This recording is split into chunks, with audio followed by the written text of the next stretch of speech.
Yesu webale olw'ekisa kyo, webale kuba amaanyi g'otuwadde, webale kutusaasira, webale ku lw'okwagala kw'olina gye tuli.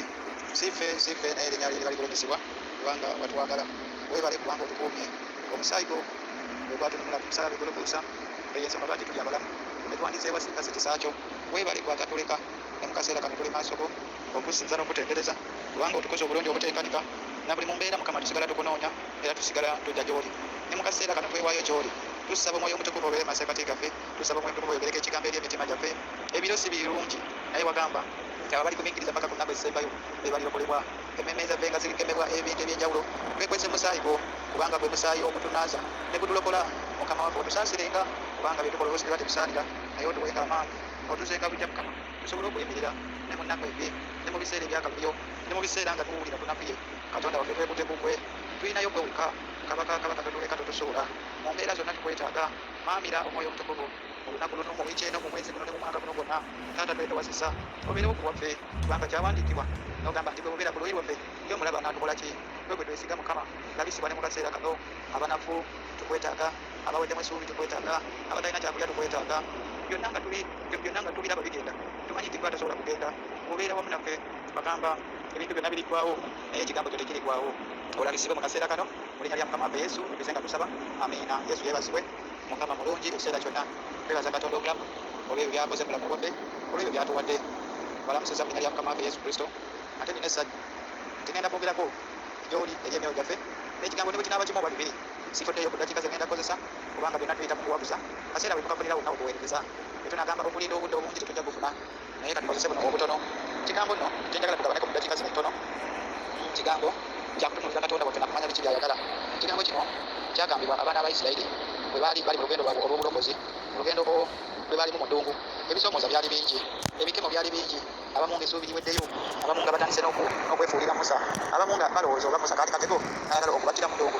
Naye ekigambo Mukama kyawa abantu bano kiri bwe kiti, tukisome ffenna. Kiri mu ky'amateeka olwokubiri essuula ey'ekkumi okutandika ku 12. Kigamba bwe kiti nga tuyita mu kaseera kano akazibu, ab'emikwano nga batugiddwako, n'abo be twali kwesiga oluusi tebakyaliwo, abamu nga emirimu tegikyaliwo, abamu nga tuyita mu kugezesebwa nga n'oluusi tulina ebiwundu bingi bitukoseddwa mu mitima. Kigambo kino Mukama kyakugamba mu mbeera eno yonna, ky'amateeka olwokubiri 10 okutandika ku 12. Ne kaakano Isirayiri, awo oyinza okugamba nti ne kaakano Jackson, Mukama Katonda wo akwagaza ki? Wabula okutyanga Mukama Katonda wo, okutambuliranga mu makubo ge gonna, n'okumwagalanga, n'okumuweerezanga, n'okumuweereza Mukama Katonda wo n'omutima gwo gwonna n'emmeeme eyo yonna, okwekuumiranga ebiragiro bya Mukama n'amateeka ge bye nkulagira leero olw'obulungi bwo. Laba Mukama Katonda wo ye nannyini eggulu n'ensi, erya waggulu n'ensi n'ebigirimu byonna. Mukama abambeere n'omukisa. Ekyo kye kigambo kyenjagala tulowoozeeko, tufumiitirizeeko. Sigenda soma bigambo bingi naye ekigambo ekyo kitumale. Omuzungu alina ekigambo ky'atera okukozesa nti award is enough to a wise man. Nange mmanyi nti ekigambo kino kijja tumala eri abo abagezigeze. Tetwetaaga bigambo bingi kubanga byonna tubiwulidde, tewali gye tutawuliranga, ebisinga tubiwulidde kubanga n'abasumba abasinga ensi zaffe ze beenyumirizaamu abasinga tusabiddeyo enjiri yaabwe tugiwulidde. Naye nga kano akaseera examination, naffe okuddako maaso ga Katonda tumiirize ku byawandiikibwa, tumanyi Bayibuli ffe etugamba ki.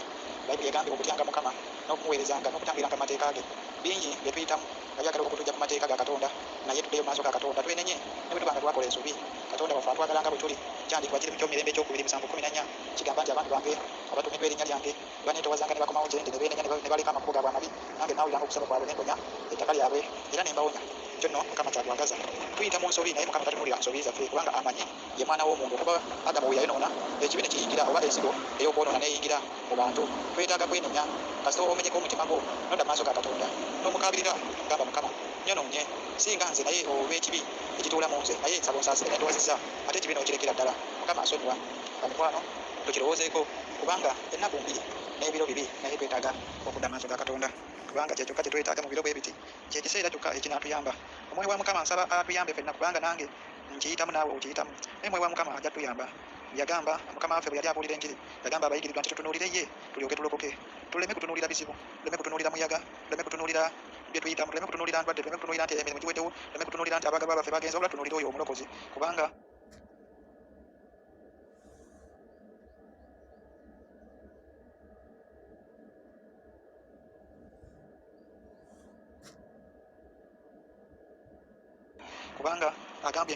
agambye olw'ekumi ne kaakano Mukama Katonda wakwagaza ati wabula okutyanga Mukama Katonda wo, kutambuliranga mu makubo ge gonna, n'okumwagalanga n'okumuweerezanga Mukama Katonda wo n'omutima gwo gwonna n'emmeeme yo yonna.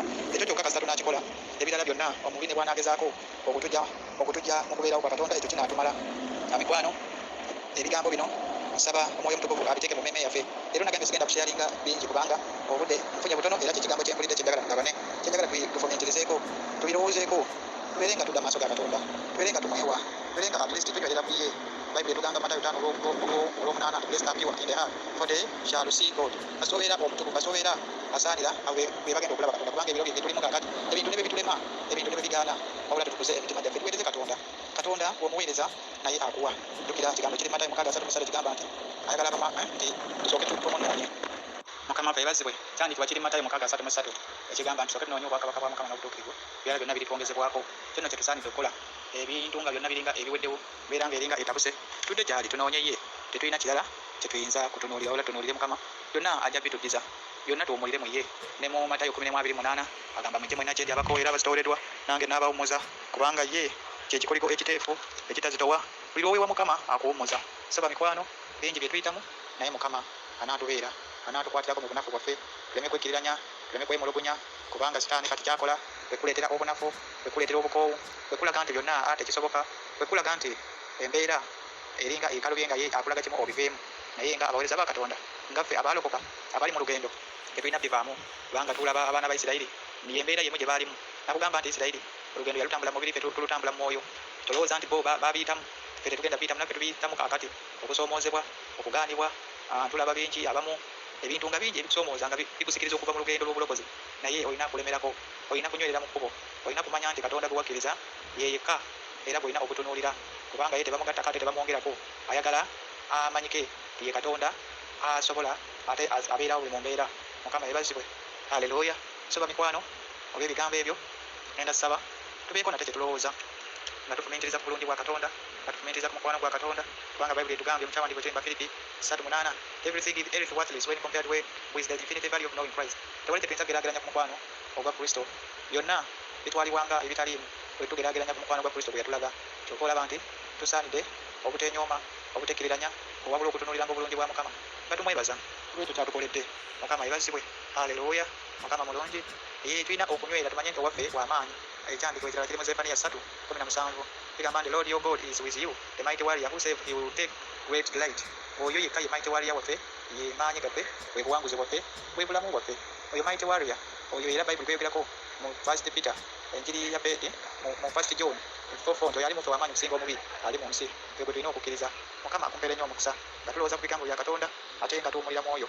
Kyandikibwa kimu kyokka oba bibiri ekiri mu Peetero 5 Peetero ekisooka 5:7 Give all your worries and cares to God for he cares about you.